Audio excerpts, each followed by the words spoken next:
I started working the graveyard shift at a 24-hour pharmacy about 2 months ago. It wasn't the most exciting job, but I liked the quiet. Fewer customers, less stress. Most nights, it was just me, the hum of the coolers, and the soft glow of fluorescent lights. Around 2 a.m., a man walked in. Tall, wearing a dark hoodie, his face partly shadowed. I greeted him like I do every customer, but he didn't respond. He wandered through the aisles, not picking up anything. That wasn't too unusual. We get people who just want to warm up or kill time. But something about him felt off. Every time I looked up, he was somewhere different, always close enough to see me, but never browsing. First by the cold medicines, then near the cosmetics, and later by the magazines.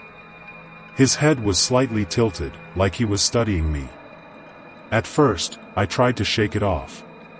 Maybe he was waiting for someone. But the longer it went on, the more unsettling it became. He was always watching, always quiet. I reached for my walkie to call the manager, but it was dead. I remembered forgetting to charge it earlier. My phone was at the register, too far to grab without turning my back to him.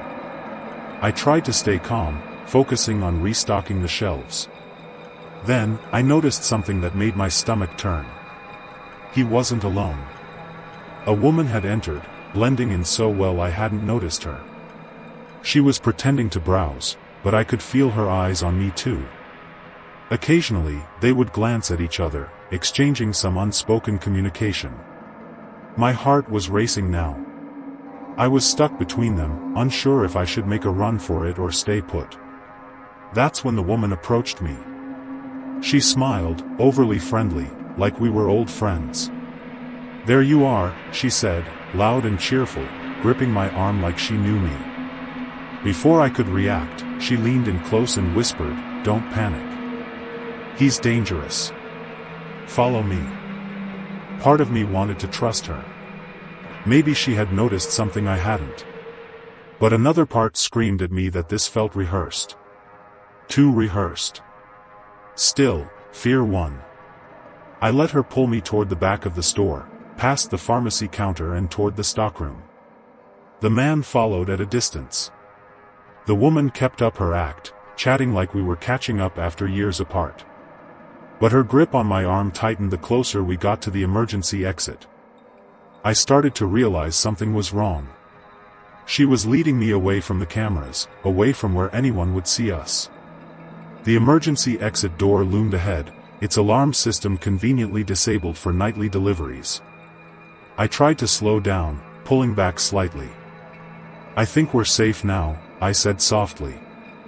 But she just smiled, her voice still sweet but her tone more forceful. "Almost there. Just a little further." That's when I panicked. I twisted my arm, breaking free from her grip. She lunged, but I dodged, sprinting toward the front of the store. I didn't look back. I burst out into the open area near the registers where my coworker, Adam, was returning from his break. I screamed for help. Adam saw the panic in my face and immediately called security.